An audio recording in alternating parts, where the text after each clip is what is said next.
اے پیارے ساتھیوں، مأمون امیر المؤمنین تھے اور ان کے دو بیٹے تھے جو کہ نحو کے بہت بڑے عالم ابو زکریا الفراء سے علم حاصل کرتے تھے۔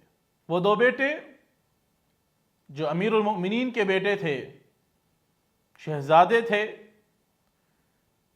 جن کی خدمت کے لیے بے شمار غلام موجود تھے، ایک دن ان کے استاد تعلیم دے رہے تھے کہ ان کو کسی کام سے باہر جانا پڑا، تو ان دونوں نے اپنے استاد کے اٹھنے سے پہلے جلدی سے اٹھ کر استاد کے جوتوں کو سیدھا کرنے کی کوشش کی۔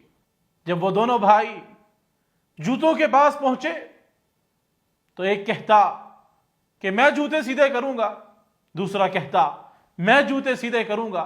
البتہ ایک جوتا ایک بھائی نے سیدھا کیا، دوسرا جوتا دوسرے بھائی نے سیدھا کیا۔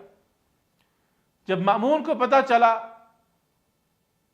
اس نے اسی وقت اس عالم کو اپنے دربار میں بلایا۔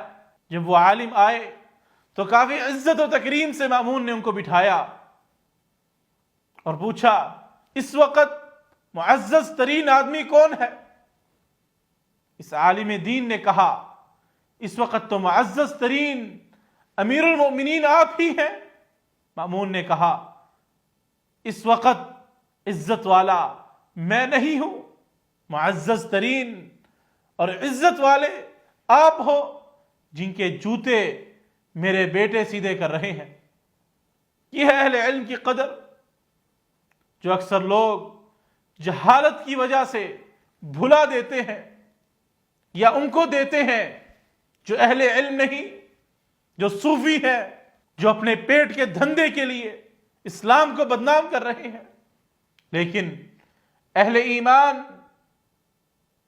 اہل علم کی قدر جانتے ہیں، اور الحمدللہ موحد لوگ ہر زمانے میں اہل علم کی عزت کرتے ہوئے نظر آتے ہیں۔ آپ یہاں سعودی عرب کی طرف دیکھ لیجئے، یہاں کے علماء کافی عزت سے رہ رہے ہیں، اور یہاں کے حکام ہر زمانے میں ان کی عزت کرتے ہوئے نظر آتے ہیں، ان کو اپنے سے زیادہ افضلیت دیتے ہوئے نظر آتے ہیں۔ مالک الملک سے دعا ہے کہ اللہ سبحانہ و تعالی ہمیں علم کی نعمت سے نوازے۔